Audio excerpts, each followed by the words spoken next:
마태복음 11장 12절에 보면 예수님께서 천국은 침노를 당하나니 침노하는 자는 빼앗느니라 라는 말씀을 하셨습니다. 이 말씀을 우리가 오해해서는 안 된다라고 우리 지난 3월 15일 주일 설교 때 좀 말씀드린 적이 있습니다. 이 말씀은 천국이 누군가의 간절한 노력이나 열심 있는 행동에 의하여서 천국을 들어갈 수 있는 것으로 해석해서는 안 된다라고 말씀을 드렸습니다. 천국은 오직 중생한 자만이 들어갈 수 있습니다. 중생이라고 하는 것은 구원받은 자를 얘기를 합니다. 이 중생 곧 구원은 결코 우리가 무언가 열심을 내서 노력하거나 우리가 선한 행동을 해서 이루어질 수 있는 것이 절대로 아닙니다. 중생은 곧 구원은 전적인 하나님의 은혜에 의해서 이루어집니다. 하나님의 은혜에 의해서. 오늘이 바로 우리 개신교 역사에서 좀 중요하게 지키는 종교개혁 주일입니다. 지금부터 498년 전 1517년에 마틴 루터가 비텐베르크 성당에다가 95개조 반박문을 붙임으로 시작된 종교개혁이지만 실은 이 종교개혁의 가장 큰 출발은 우리가 교동문 때 낭송했듯이 로마서에 나오는 오직 의인은 믿음으로 말미암아 살리라는 이 말씀 한마디 때문에 시작이 된 겁니다. 왜냐하면 그동안 중세 1000년 동안에 이어지는 이 중세의 시대들이 구원의 문제를 잘못 가르쳐 준 거예요. 열심히 뭔가 노력하면 구원을 얻을 수 있다고 그러고, 더 나중에 심각해진 것은 막 돈을 주고 면죄부를 팔면 그의 죄가 사여지고 천국으로 갈 수 있다. 뭐 이런 식의 잘못된 교리들이 중세시대에 만연되어 있는 이것에 너무나도 힘들어했던 이 캐톨릭의 사제입니다. 마틴 루터가 처음에는. 그래서 거기에 이 말씀의 은혜를 깨닫고 그가 잘못된 교리를 다시금 교정한 거예요. 그러니까 캐톨릭에서 개신교가 나온 게 아니란 말이에요. 이걸 잘못 알고 계시는 분들이 너무 많아요. 초대교로부터 이어져 왔던 이 참된 구원의 진리, 그래야 하나님의 백성된 이 모든 성도들의 교회가 잘못된 길로 가는 것을 다시금 바른 길로 교정한 겁니다. 그러니까 뭐 괜히 뭐 형님 또 아우 이렇게 막 얘기하면 안 된단 말이에요. 이거는 그 종교개혁을 잘못 이해한 거예요. 캐톨릭이 큰 형님이고 우리는 아우님이 아니라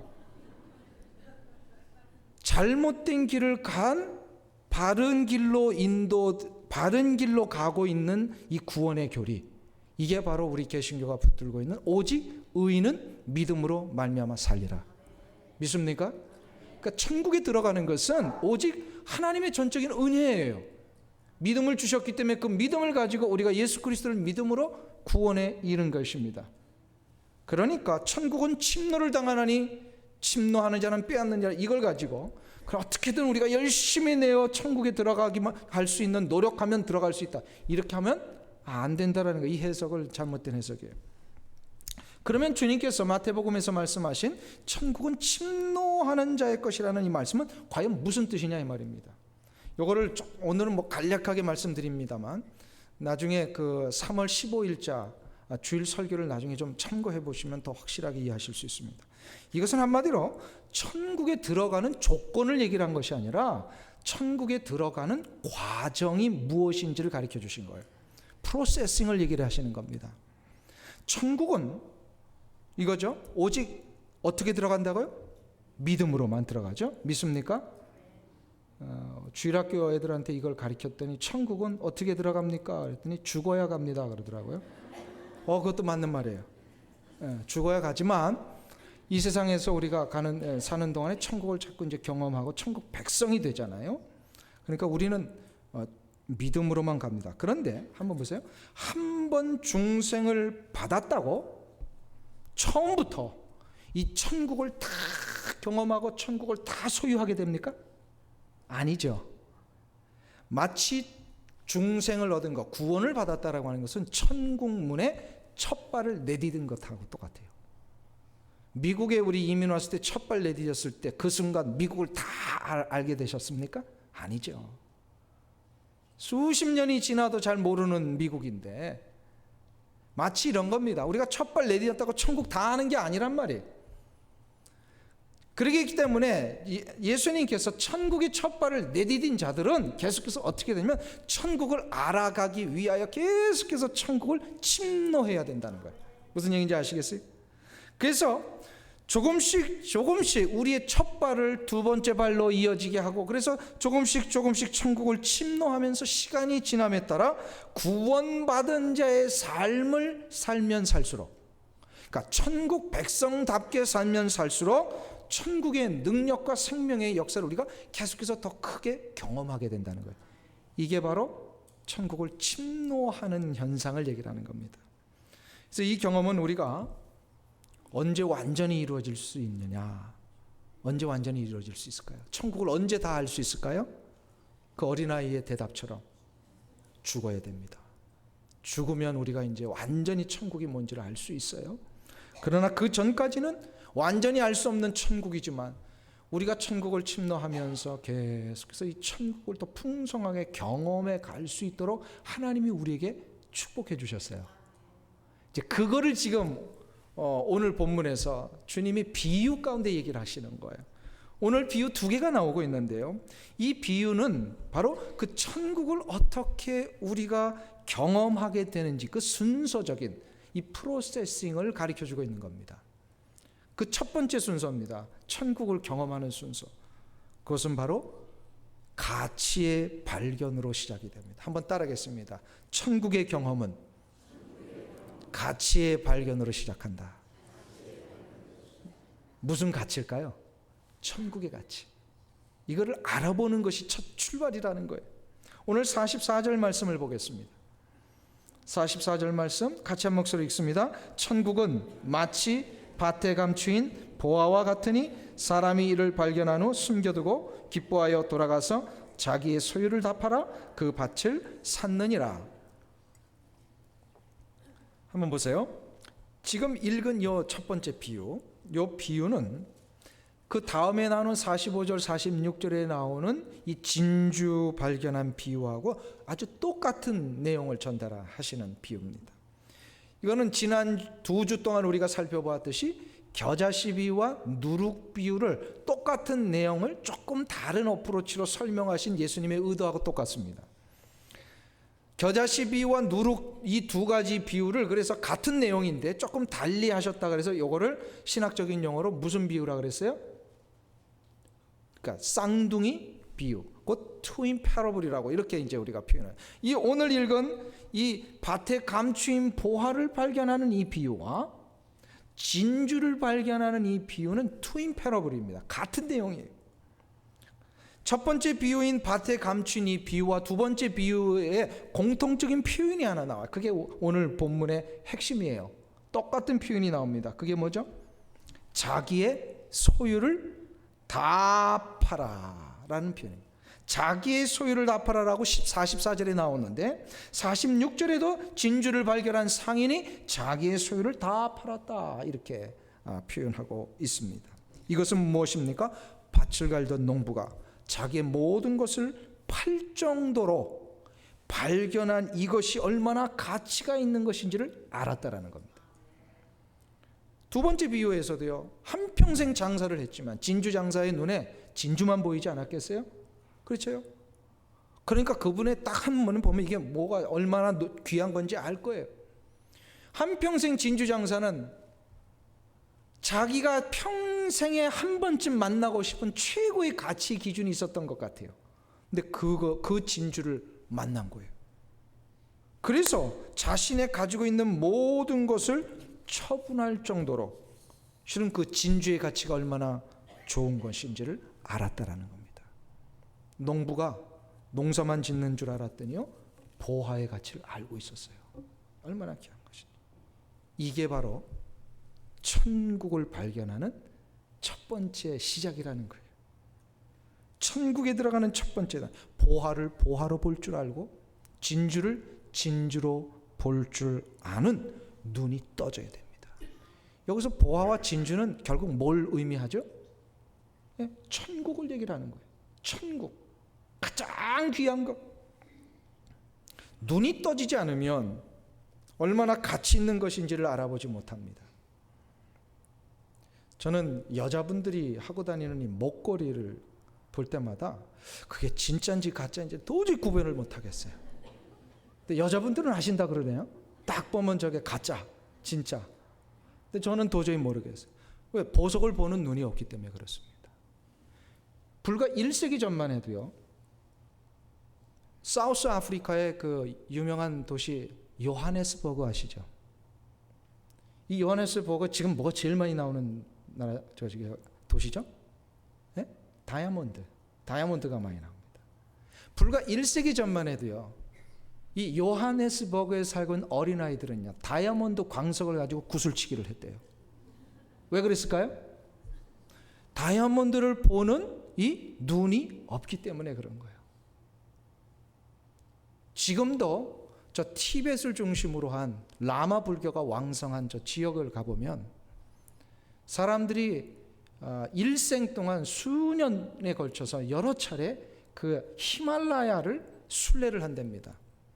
이제 히말라야가 저들에게는 신적인 존재잖아요.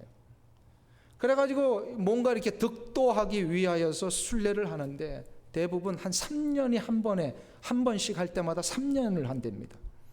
3년을 하는데 그냥 순례를 걷는 게 아니고요, 무릎으로 가요. 무릎으로 뒤에 구루마를 끌고 먹을 거 이렇게 조금씩 싣고서요 3년을. 근데 저들이 진리를 발견할까요, 못할까요? 못합니다. 왜요? 진리를 볼 수 있는 눈이 없기 때문에 그런 거예요. 아무리 고행을 해도 세상의 수많은 종교가들이요, 겐지스에 가면요, 겐지스에 목욕하기 위해서 얼마나 수천 명 수만 명이 모이는지 몰라요. 그래야 자기들이 뭔가를 얻는다고. 그런데 그런다고 뭔가 얻는 게 아니잖아요. 왜 그렇습니까? 참된 진리와 생명의 역사가 뭔지를 볼 수 있는 눈이 없는데 아무리 해봤자 소용이 없다라는 거예요. 세상에 너무나도 많은 사람들이 이 눈을 뜨는 것에 대한 관심이 없고요, 그냥 뭔가 하면 되는 줄 안단 말이에요. 참으로 어리석죠. 불란스의 유명한 단편 문학가 이 모파상을 아시지요? 불란스 3대 문학의 한 사람으로 불리는 이 모파상의 유명한 단편 소설이 있습니다. 목걸이입니다. 오늘 계속 목걸이 얘기를 하는데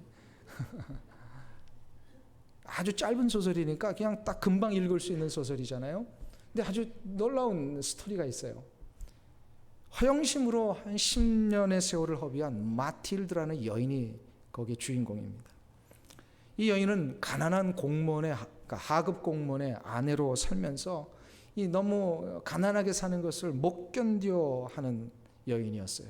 그러던 어느 날 남편이 자기의 상관, 최고의 상관인 장관으로부터 어느 날 저녁에 이제 만찬에 초대를 받았다고 소식을 듣습니다. 초청장을 갖고 왔어요.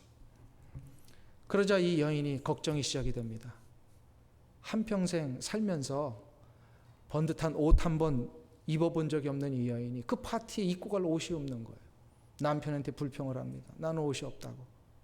그러자 남편이 그동안 꼬깃꼬깃 모아놓았던 이 주머니 있던 400프랑을 내줘서, 그게 이제 그들이 가지고 있는 전 재산이었는데, 여인의 아내의 드레스를 사줍니다. 그래서 전 재산을 들여서 드레스를 사 입고, 그런데 또 불평이 일어나요. 보니까 장신구가 없는 거예요. 하나도. 드레스는 있는데. 그래서 남편이 아내에게 얘기를 합니다. 당신이 가장 친한 저 부잣집 부인인 그 친구가 있지 않소? 거기 가서 좀 빌리면 어떻겠느냐고. 그래서 이 마틸드가 자기 친한 친구에게 가서 사정 얘기를 하고 장신구를 하나 빌렸는데 멋진 다이아 목걸이를 이제 합니다. 워낙 아름다운 마틸드였기 때문에 멋진 드레스와 목걸이를 하고 파티장에 가니까 너무나도 우아해 보였어요. 많은 사람들이 쳐다봅니다. 그리고 그날 파티를 아주 멋지게 끝내고 돌아왔어요. 근데 돌아왔는데 저녁에 거울 앞에 자기의 모습을 딱 비춰봤는데 목걸이가 없어진 거예요. 큰일 났습니다. 그 비싼 목걸이를 빌려왔는데 남편과 함께 밤새도록 목걸이를 찾았는데도 찾을 수가 없었어요. 결국 두 사람은 포기하고 똑같은 목걸이를 사주기로 결정하고 사러 갔다가 주인에게 그것을 돌려주게 됩니다. 이 일 때문에 마틸드는 시아버지가 물려주셨던 조그만 재산마저 다 처분을 해야 됐고, 그것을 얻기 위해 큰 빚을 지게 됩니다. 그리고 빌린 돈을 갚기 위해서요, 이 마틸드는 10년을 아주 힘겹게 일을 하며 고생을 하게 됩니다. 그리고 10년이 지난 어느 날, 고생 때문에 얼굴도 초췌해지고 그 젊었을 때 모든 아름다움을 다 잃어버린 채 마틸드는 우연히 그 자기 목걸이를 빌려준 친구를 만나게 됩니다.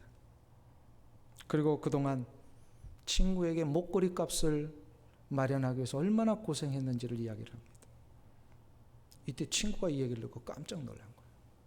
뭐라고 얘기를 했냐면, 그때 목걸이는 가짜였는데 그는 500프랑도 되지 않는 가짜였다고. 그리고 소설이 끝나버려요. 더 이상 언급하지 않습니다, 이 작가가. 저는 그 소설 속에서 작가 모파상이 어쩌면 이 마틸드라는 여인을 통하여서 이 세상에 살고 있는 사람들의 모습이 무엇인지를 정확하게 지적하고 있다고 저는 생각했습니다. 이 세상에 살고 있는 수많은 사람들이 얼마나 허상을 쫓고 살아가고 있는지, 가짜인 것을 위하여 10년을 허비했던 이 여인처럼 세상에 수많은 사람들이 가짜에 속고 허황된 환상을 쫓으면서 10년, 20년을 살고 어쩌면 한평생을 살고 있는지도 모르겠습니다.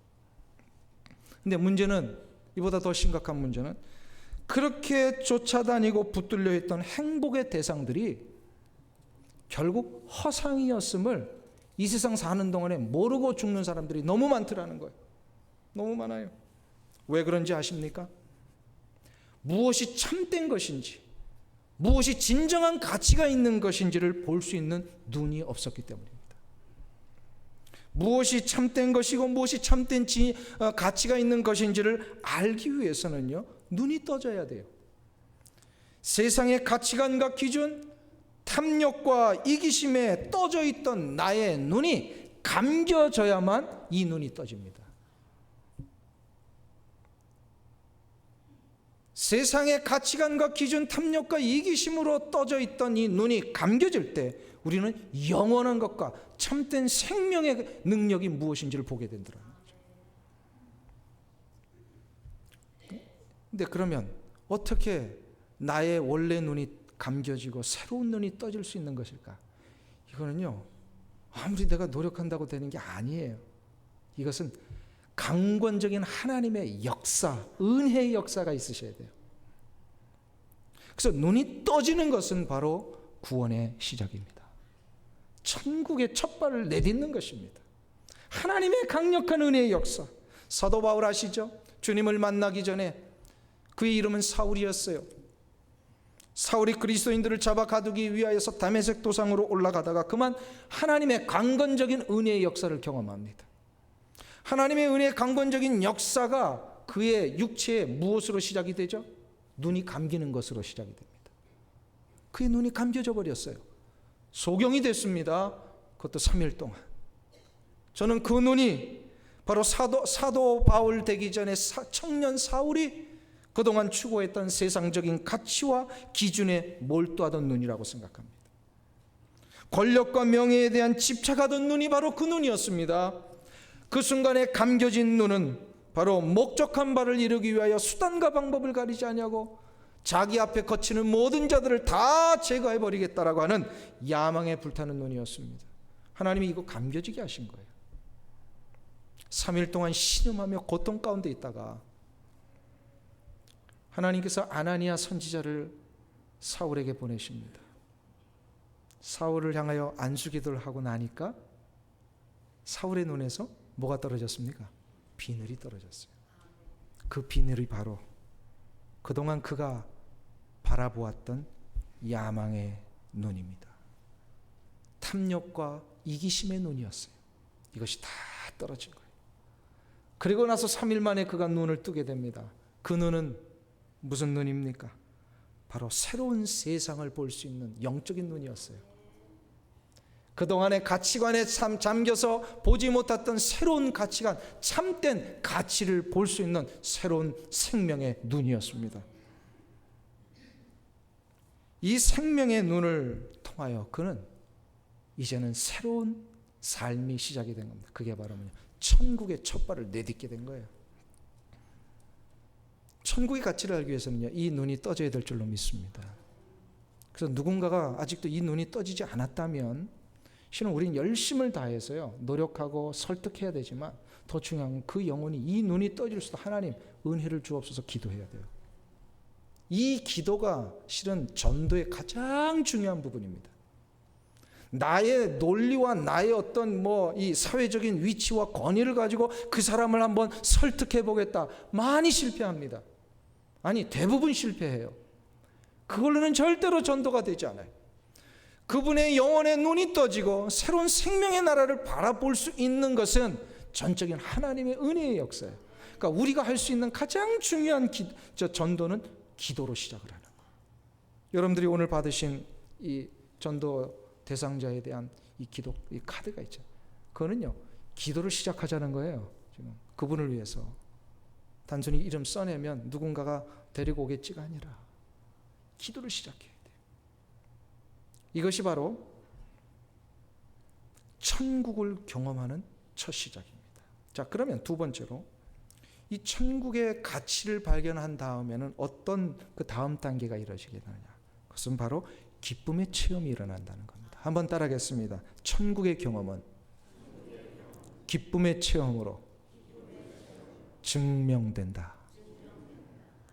믿습니까? 천국의 체험은요, 기쁨의 체험이 증명이에요. 오늘 44절의 보화 비유를 한번 다시 보세요. 주님께서 이 보화 비유를 얘기를 하시다가 농부가 보화를 발견한 다음에 그가 어떻게 돌아갔더라라고 표현하셔요. 기뻐하며 돌아갔더라 이렇게 표현하셨어요. 이것은 45절 46절의 표현에는 나오지 않았지만 동일하게 적용된다라고 저는 믿습니다. 참된 가치를 알아보고요, 그것에 눈을 뜨는 순간에 나타나는 현상이 동일하다라는 거예요. 진짜 그게 가치가 있고 진짜 그것이 정말로 놀라운 것이다라는 것을 아는 순간부터 뭐가 일어나냐면 감격이 일어나고 기쁨이 일어납니다. 오늘 보니까 자신의 모든 것을 바꿀 수 있는 것이라는 확신을 가지고 돌아간 거예요. 그러니까 기쁨이 일어날 수밖에 없어요. 어떤 작가가 그런 얘기를 하더라고요. 자신의 인생의 모든 것을 걸만한 것을 찾은 자는 진짜 행복한 사람이다. 여러분, 이게 무슨 얘기인지 아시겠어요? 자신의 인생을 진짜 걸만한 그것을 위하여 살 수 있다면 그 사람은 진짜 행복한 사람이에요. 저는 여러분들에게 묻고 싶습니다. 여러분들, 여러분의 모든 인생을 걸만한 것을 찾으셨습니까? 아멘. 일부 예배 때는 거의 다 아멘 하셨는데 좀 자신이 없으신 것 같아요. 여러분들, 인생에 내가 모든 것을 걸만한 것을 찾으셨나요? 이 아멘이 나오셔야 돼요. 근데 아멘 하신 분들, 진짜 그것이 참다운 진실된 아멘이라면 증거가 나타난다 그랬죠. 뭐라고요? 기쁨이요. 행복하니까. 이것은 그냥 단순히 한번 웃고 마는 그런 것이 아닙니다. 누가 재밌는 농담해주고 유머를 해줘서 한번 왁 짜집걸 웃고 나서 그러고 나서는 또 허전해지는 그런 웃음이 아니란 말이에요. 이 기쁨이라고 하는 것은 결코 없어지지 아니하고 외부적인 어떤 요소 때문에 이것이 있었다 없었다 하시는 그 기쁨이 아닙니다. 이거는 내재적인 기쁨이에요. 그래서 유명한 성경신학자 요아킴 예레미야스라는 분이 계세요. 이 본문을 그분이 주석을 하시면서 이 본문에 대해서 이렇게 설명을 붙이셨어요. 모든 척도를 넘는 큰 기쁨이 한 인간을 사로잡으면 그 기쁨은 그를 감격시키고 그의 중심을 사로잡아 그의 마음을 압도한다. 이게 놀라운 표현 아닌가? 모든 척도를 넘는 기쁨이라는 거예요. 지금 여기서 이 기쁨은 천국을 발견하는 기쁨. 여기서 보화와 진주는 천국을 의미합니다. 천국을 발견하고 나면은요, 어떤 기쁨이냐? 모든 것을 뛰어넘는 기쁨. 이 기쁨 때문에 내가 사로잡혀 가지고 더 이상 이 기쁨에서 벗어나지 않습니다. 이 기쁨은요, 없어지는 것이 아닙니다. 이 기쁨은 영원한 기쁨입니다. 이 기쁨은요, 세상에서 얻을 수 없습니다. 오직 이 기쁨은 기쁨의 근원 되신 예수 그리스도를 통해서만 이루어집니다. 그러니까 예수 그리스도를 발견하는 것이요, 천국의 보화와 진주를 발견하는 거예요. 지금 예수님을 얘기하고 계세요. 지금 왜 이야기를 하시냐면요, 제자들이 예수님의 부름을 받고 다 버리고 쫓아왔잖아요. 쫓아왔는데 예수님 쫓아가면 뭐 배도 좀 부르고 명예도 얻을 줄 알았는데 배도 고프잖아요. 얼마 전에 하도 주일날 안식일날 배가 고프니까 남의 밭에서 미리사까지 따먹던 제자들, 이 고생하고 있는 이 제자들 좀 낙심이 되잖아요. 유대 저 예루살렘 지방에 있는 상류계층들과 로마의 사람들로부터 늘 학대를 받고 업신여김을 받았던 이 제자들, 갈릴리 사람들이, 이들을 향하여서 지금 얘기를 해주시는 거예요. 너희들이 지금 발견한 것은 세상과 비교할 수 없는 놀라운 것이다라는 거예요. 지금 진주를 발견했다는 거예요. 보화를 발견했다라는 겁니다. 그리스도를 발견한 것이 바로 이 보화를 발견한 건데, 그리스도를 발견한 자들은요, 내재적인 기쁨이 시작이 됩니다. 이 내재적인 기쁨이라는 게 뭐냐면 내 안에 이유를 알 수 없는 기쁨이 일어나는 거예요. 혹시 그거 경험해 보셨어요? 전에 같으면 이런 문제 앞에 막 흔들리고 낙심이 되고 막 주눅이 들고 그러는데 어느 순간부터인가 똑같은 상황인데 흔들림이 없어요. 더 담대해지는 거예요. 다른 사람 같으면 이 상황이 기쁘지 않다라고 얘기하는데 나는 이상하게 마음이 든든해지는 거예요. 이게 내재적인 기쁨이에요. 왜 그게 생겨났을까요? 왜요? 바로 예수님의 영이신 성령이 내 안에 임재하고 계시기 때문에. 이 부분에 대하여 요한복음 16장에서 예수님이 이렇게 말씀하고 계십니다. 우리 요한복음 16장을 한번 찾아보겠습니다. 22절에서 24절입니다. 요한복음 16장 22절에서 24절입니다. 176페이지에 있습니다. 요한복음 16장 22절에서 24절 석절인데요, 우리가 합독하기를 원합니다. 176페이지 석절 같이 읽습니다. 지금은 너희가 근심하나 내가 다시 너희를 보리니 너희 마음이 기쁠 것이요 너희 기쁨을 빼앗을 자가 없느니라. 그날에는 너희가 아무것도 내게 묻지 아니하리라. 내가 진실로 진실로 너희에게 이르노니 너희가 무엇이든지 아버지께 구하는 것을 내 이름으로 주시리라. 지금까지 너희가 내 이름으로 아무것도 구하지 아니하였으나 구하라. 그리하면 받으리니 너희 기쁨이 충만하리라. 아멘. 이 말씀이 어떤 맥락에서 나온지 아시죠? 이제 예수님께서 3년 동안 공생애를 다 하시는 동안에 십자가에 대한 언급을 안 하셨다가 이 십자가를 지시기 불과 한 열흘 정도부터 예수님이 십자가에 대해 심각하게 얘기를 하십니다. 이제 예수님 십자가에 달려 돌아가신다는 얘기. 그러니까 제자들이요, 어떻게 됐어요? 불안해지기 시작했어요. 힘들어졌어요. 근심이 생겨났어요.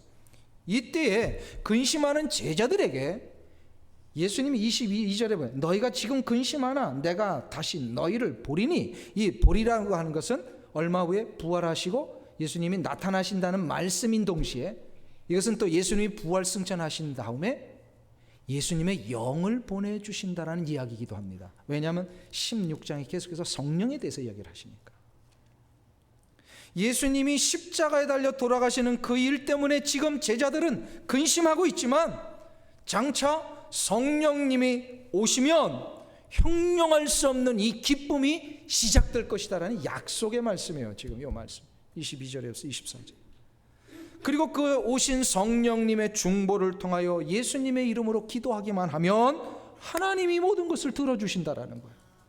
기도 응답의 역사까지 했어요. 이 약속을 지금 제자들이 받았어요. 그런데 이 약속이 언제 이루어집니까? 제자들에게 예수님이 부활 승천하신 후에 불과 며칠 지나지 않아서 저들이 이 약속이 이루어진다고 했는데 하나님 언제 이루어집니까 하면서 열심히 모여서 마가 요한 다락방에서 기도하기를 시작을 하잖아요.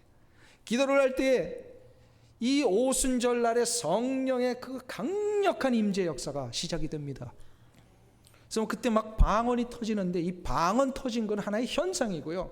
더 중요한 능력이 시작이 됐어요. 그게 바로 뭐냐? 저들의 가슴 속에 성령의 임재란 내재적인 기쁨이 시작이 된 거예요. 기쁨, 이 기쁨은요 평안이에요. 형용할 수 없는 담대함이에요. 그래서 그 120명의 성도들이요 그 이후로부터는요 세상이 감당치 못한 놀라운 담대한 용사들이 되잖아요. 막 초대교회를 막 일으키며 세계를 정복하기 위해서 나가기를 시작을 합니다. 그래서 저들이요 사자굴에 던져지는 이 상황에서도 평안을 잃지 않았어요. 초대교회사들 보면요 저들이 사자굴에 던져졌는데 그 안에서 찬송가를 불렀다는 기록들이 막 나와요. 그러니까 로마인들이 이해가 안 되는 거예요.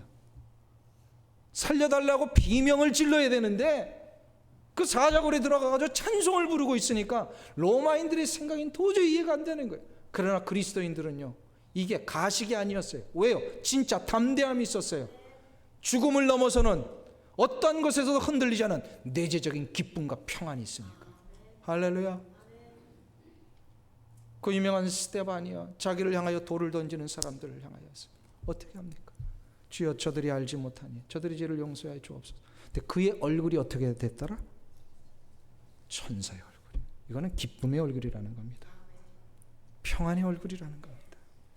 이게 어떻게 됐다고요? 이 이유가 뭐라고요? 바로 절대적인 기쁨이 그 안에 내재되기 때문입니다. 내재의 기쁨이에요. 내재적인 기쁨.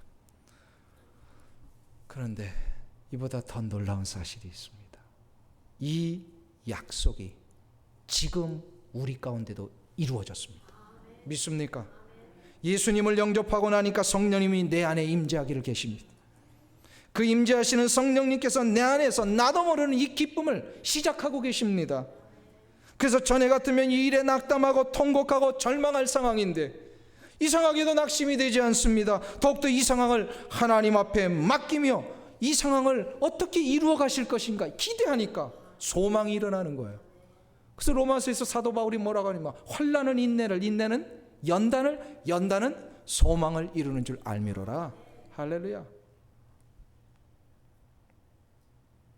전에 같으면 이 문제 앞에 이제는 벌벌 떨고 포기하고 이제는 난 안 된다 라고 할 그분이 이 성령의 내재적인 임재의 역사를 경험하고 나니까요 두려움이 없어지는 거예요. 이 상황을 통하여 하나님 나에게 깨닫게 해주시는 것이 뭔가 더 영적으로 생각하게 되고 하나님과의 깊은 교제를 더욱더 하게 되고 어떤 이유라고요? 절대적인 기쁨, 내 안에 계시는 성령의 내재적인 기쁨이 시작이 되었기 때문입니다. 천국의 가치를 발견하면 이거는 자동입니다. 이 놀라운 기쁨이 시작이 됩니다. 할렐루야. 할렐루야. 이게 이제 두 번째 단계예요. 두 번째 능력이거든요. 마지막 단계가 있어요. 천국을 소유하는, 천국을 경험하는 마지막 단계. 그것은 이것을 계속해서 누리기 위하여 기꺼이 비용을 지불하는 것입니다. 기꺼이 비용을 지불. 한번 따라하겠습니다. 천국의 경험은 기꺼이 비용을 치르는 것이다. 비용을 치르는 이 결단들이 일어나야 돼요. 우리 44절의 농부는 자기의 소유를 팔아서 결국 어떻게 했다는 거예요? 그 밭을 샀습니다. 사야 돼요.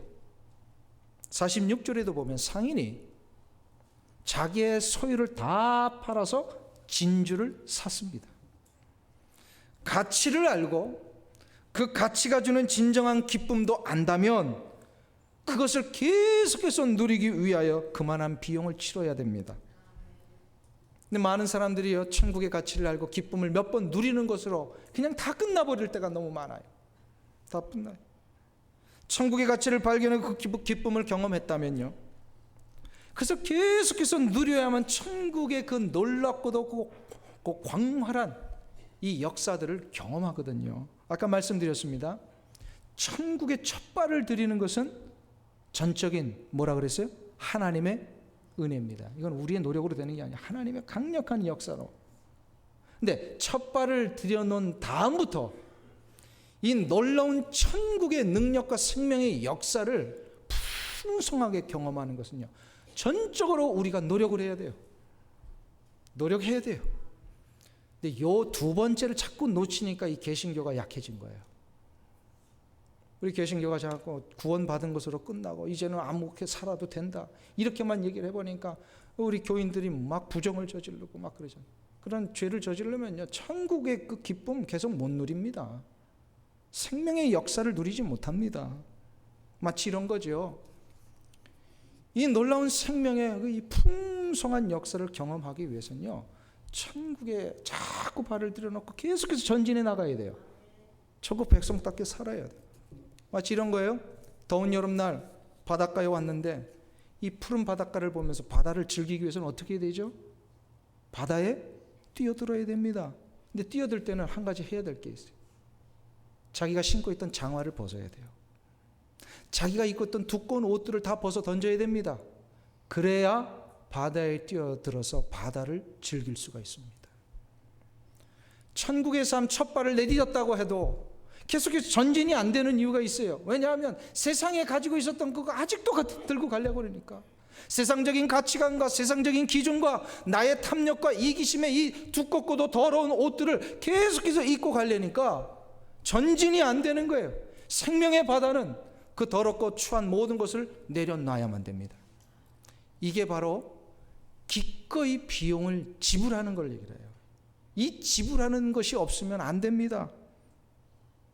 한번 보세요. 이 지불하는 것이 손해예요, 아니에요? 희생이에요, 아니에요? 이거는 손해도 희생도 아니에요. 바닷가에 뛰어들기 위해서 바다를 엔조이 하겠어요? 내 장화 벗는 거 이게 희생이에요, 아니에요? 희생 아니에요. 이 비용 치르는 것이 결코 손해보는 게 아니더라는 거예요. 천국의 그 놀라운 경험을 얻는 것은요, 절대로 미친 장사가 아닙니다. 사람들이 이걸 자꾸 손해본다라고 생각하고 주저하는 거예요. 내가 치른 비용에 비해서요, 우리가 만날 이 천국의 바다는요, 절대로 비교가 되지 않는 놀라운 것입니다. 20세기 최고의 강요 설교가를 꼽는다면 마틴 로이드 존슨 목사님을 누구나 다 이렇게 듭니다. 이 마틴 로이드 존슨 목사님의 이 평전에 보면 자기 젊은 시절에 어떻게 목사가 됐는지 이야기가 나와요. 이분이 20대에 이미 영국 최고의 그 의사의 위치에 올라갑니다. 영국 왕실 전문 의가 되고요. 이 상류층을 담당하는 이 의료 협의회의 최고 의료팀의 일원이 되어 있었습니다. 이 정도면요, 영국에서는 그의 장래가 보장됐고 명예와 물질이 보장된 위치입니다. 이렇게 젊은 나이에 최고의 위치에 올라갔던 마틴 로이드 존슨, 이 청년이 그의 마음 한구석에 계속해서 하나님이 부르시는 이 부름을 느끼기를 시작을 합니다. 그게 뭐냐면 말씀에 대한 갈망이었어요. 이 말씀에 대한 갈망이 막 짙다 보니까 이 자기가 깨달은 이 말씀을 자꾸 전하고 싶은 거예요. 처음에는 혼자 깨달은 이 희열과 감격이 있었잖아요. 근데 이거를 자꾸 전하고 싶은 거예요. 그래서 자신을 하나님의 말씀의 사역자로 부르신다는 이 부담을 떨쳐버릴 수가 없었습니다. 결국 그는 의사의 길을 내려놓습니다. 그리고 남웨일즈라고 하는 조그만 동네에 항구 지역인데요, 에버라본이라고 하는 조그만 도시가 있어요. 거기에 샌드필즈라고 하는 미션홀, 조그마한 전도를 하기 위해 모여들어서 같이 예배드리고 흩어지는 그런 장소가 있습니다. 여기에 그분이 전임 목회자로 부임을 합니다. 사람들이 다 이상하게 봤어요. 아니, 그 좋은 의사의 길, 평생 먹고 살 수 있는 그 길, 왜 그걸 내려놓고 말씀 전하는, 그것도 가난해지는 그 길을 가는 것일까? 사람들의 입가에 이것이 이제 회자되기를 시작합니다. 큰 빅 뉴스가 된 거예요. 이때 이분이요, 사람들을 향하여서 이렇게 고백을 합니다. 저는 아무것도 포기하지 않았습니다.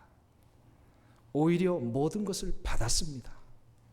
누구든 복음의 사자로 부르시는 것이 하나님이 그에게 주실 수 있는 최고의 영예라고 생각합니다. 무슨 얘기입니까? 사람들은 그거 왜 손해보는 장사하냐라고 얘기한 건데, 이 천국의 보화와 진주가 무엇인지를 진짜 아니까, 이 놀라운 가치가 무엇인지를 진짜 아니까 나의 모든 것을 팔아서라도 그것을 얻는 것이 손해본 장사가 아니었다라는 거예요. 오히려 마틴 로이드 존슨 목사님에게는 그게 자기가 모든 축복을 얻는 것이고, 그의 마지막 고백처럼 그게 영광이었다라는 겁니다. 이건 희생이 아니라는 거예요. 희생이. 진정한 부자는 하나님께 부요한 자입니다. 누가복음 12장에 보면 어리석은 부자의 이야기가 나오죠. 그 부자가 얼마나 곡식을 많이 쌓아놨는지 창고에 드릴 창고가 없을 정도로 가득 쌓아놨어요. 그러고 나서 그가 이렇게 외쳤습니다. 평생 먹을 것이 있으니 평안히 먹고 마시고 쉬고 즐기자. 실은 우리 많은 분들이 이것을 위하여 사는 것 같아요. 그냥 평생에 노년에 리타이어하고 정말로 편안하게 고민하지 않고 살 수 있는 그 정도의 건 좀 마련해 놓는 거, 이게 어쩌면 아메리칸 드림의 한 모습일 수 있습니다. 많은 분들이 이것을 위하여 그렇게도 지금도 땀을 흘리고 있는지 모르겠습니다. 근데 성경은 얘기를 해요. 평생 먹을 것이 있으니 평안히 먹고 마시고 즐기자. 이게 어리석은 부자의 얘기라는 거예요. 왜 그렇습니까? 그날 밤에 하나님이 그 부자에게 이렇게 얘기를 하십니다. 어리석은 자여, 오늘 밤 내 영혼을 찾는다면 내가 준비한 것이 누구의 것이 되겠느냐. 우리가 한 가지 놓친 게 있었어요. 평생 먹을 것 쌓아놨는데 한 가지 놓친 게 있었어요. 오늘 밤이라도 하나님이 내 영혼 찾아가실 수 있더라는 겁니다. 이거는 우리가 정말로 생각하지 못한 부분이에요.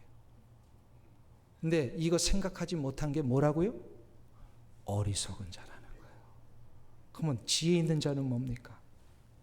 예수님이 이 비유에 대하여서 이렇게 해석을 하십니다. 자기를 위하여 재물을 쌓아두고 하나님께 대하여 부요하지 못한 자가 이와 같은 자다. 이 이야기는 다른 말로 하나님께 부요한 자가 진짜 지혜로운 자라는 겁니다. 세상에 가장 어리석은 자가 하나님께 부요하지 못한 자.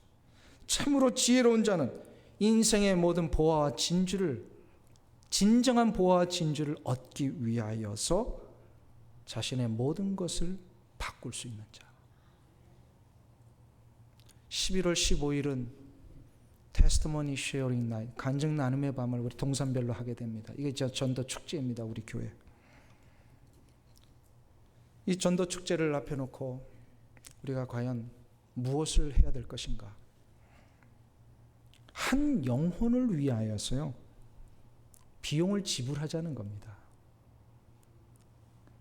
바쁘지만 내 바쁜 시간을 쪼개자는 것이고요.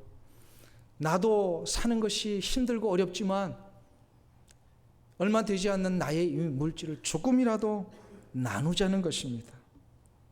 그렇게 나눠서 그 한 영혼에게 내가 이미 먼저 발견한 이 놀라운 천국의 가치와 이 놀라운 기쁨을 소개해 줄 수만 있다면, 그래서 그에게도 이 천국의 기쁨과 가치를 얻을 수 있는 기회를 만들어 줄 수만 있다면 우리는 하나님 앞에 부유한 자입니다. 이게 바로 동산별 전도 축제의 가장 중요한 핵심. 우리 동산원 얼마 안 되니까 사람 끌어모읍시다, 이게 아니란 말이에요. 그러기 위해서는 내가 간증거리가 있어야 돼요. 내가 감격할 수 있어야 돼요. 내가 기쁨이 있어야 돼요. 참된 가치가 무엇인지, 영원한 기쁨이 무엇인지를 알아야만 된다는 겁니다. 이것을 알기 위해서 우리는 기꺼이 비용을 지불해야 됩니다. 그래서 이 비용을 지불하는 것은요, 희생이 아닙니다. 희생은 뭐죠? 비용을 지불했는데 손해보는 게 희생이에요. 근데 이거는 희생이 아니란 말이에요. 왜입니까? 하나님의 나라 천국을 소유하는 것은 내가 생각하지 못한 놀라운 것을 얻는 것이니까. 비용과 비교할 수 없는 놀라운 기쁨을 얻는 길이잖아요. 천국이 주시는 그 변하지 않고 없어지지 않는 이 의와 희락과 평강을 소유하는 길. 그리고 이것을 계속해서 이 세상 사는 동안에 누리며 사는 길은 비용을 지불하는 것입니다. 이것은 그래서 오히려 내가 부유해지는 것이고요. 이것은 축복이며 영광입니다.